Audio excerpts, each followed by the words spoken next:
Top Democrats unveiled a sweeping new set of proposals aimed at reforming policing policies across the country. The bill, called the Justice in Policing Act, would make it easier to prosecute police for misconduct, ban chokeholds, and attempts to address institutional racism. It would also allow people to sue police to recover damages when their constitutional rights are violated by law enforcement officers. It comes 2 weeks after nationwide protests in response to the death of George Floyd at the hands of Minneapolis police. While speaking on Capitol Hill Monday, Senator Kamala Harris said the legislation is not aimed at helping just one demographic.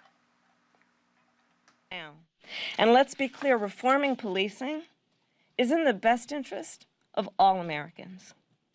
It is literally in the best interest of all Americans, because this is a basic matter of fairness and, as so many have said, justice. Nancy Cordes and Molly Hooper join me now. Nancy is a CBS News chief congressional correspondent, and Molly is a CBSN political contributor. Welcome to you both. Nancy, I want to start with you. This bill represents one of the most dramatic changes to policing policy that we've seen in decades. What are some of the potential roadblocks that Democrats might face in trying to get this passed? The biggest roadblock, no question, will be the Republican-led Senate and then, of course, the White House. Democrats are pretty united at this point around the bill. They want to move very quickly. Karen Bass, the chair of the Congressional Black Caucus, just told me she's hoping that there will be a final vote in the House in just a couple of weeks.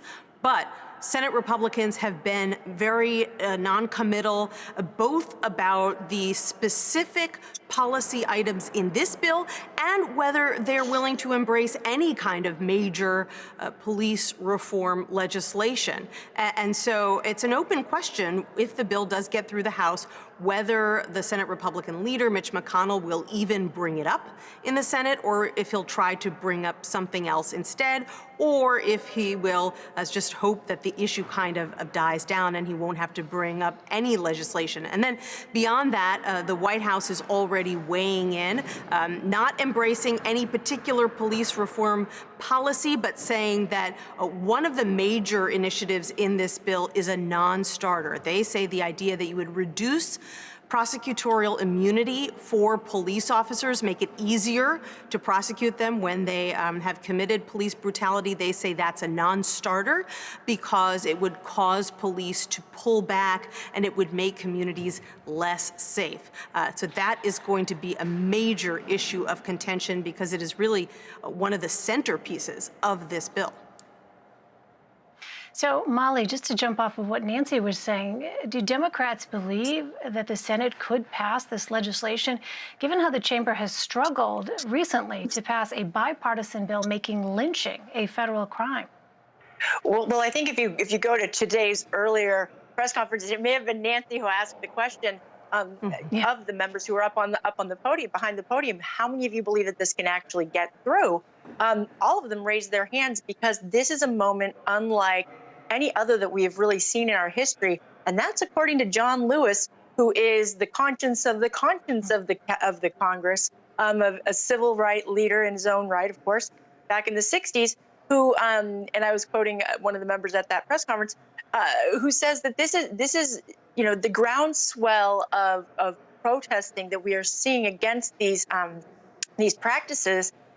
It's something that they haven't seen ever, really. And if Congress can move forward with the reforms in the 60s, then if people keep up the pressure, the White House is going to have to do something. And again, we're unclear which direction that will take. But you'll hear Republicans like Leader McCarthy bring up the issue of perhaps lessening the power of the police unions so that various police forces can get rid of the so-called bad actors.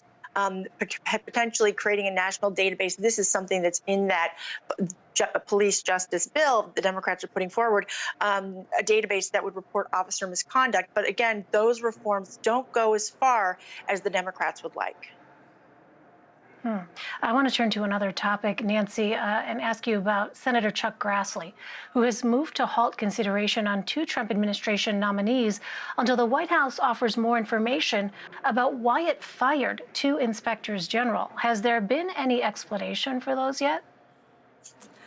The White House did send a letter to Grassley, but the explanation basically amounted, Elaine, to the president has the right to hire and fire top officials, including inspector generals. And of course, he does have that right, but the statute also says that he needs to provide an explanation to Congress when he decides to fire an inspector general, because this is, after all, someone who's supposed to be independent and looking at misconduct within the various agencies. Grassley was clearly not satisfied with the explanation that he got from the president's lawyers, and so he's taking this very unusual step, a Republican holding up a couple of nominees that were submitted by the president of his own party. But Grassley is a longtime ally of whistleblowers and IGs alike. He wants to know why Steve Linick, the State Department Inspector General, who was actually interviewed by lawmakers last week, and Michael Atkinson, the Inspector General for the intelligence community, why exactly it is that they were let go. Is it because they did things that made the president uncomfortable, even if they were justified? And so that's why Grassley is taking this step. Interestingly, Elaine, he tweeted directly at the president saying, hey, President Trump, you know, Steve Linick was one of the guys who helped get to the bottom of Hillary Clinton's email server when she was the Secretary of State. So he's someone that Grassley really relied on, and he's sad to see him go. I mean, Molly, in our final minute left here, how likely is it that Senator Grassley will sort of let this go? It sure doesn't sound like it from what Nancy's saying. No. I mean, he's like a dog with a bone. Senator Grassley, when he sets his sight on something, he does not let go. He's relentless, regardless of which party, you know, it impacts. And this is an issue that Senator Grassley will not let go. I would bet anything on it, really, frankly, because again, Senator Grassley, he's a man of his principles, and when it comes to government accountability and protecting the taxpayer dollars and so forth, and sunshine laws, that's one of Senator Grassley's most important topics. And again, I would not anticipate him letting this go. All right, Nancy Cordes and Molly Hooper, great to see you both. Thank you so much. Thank you. You're welcome.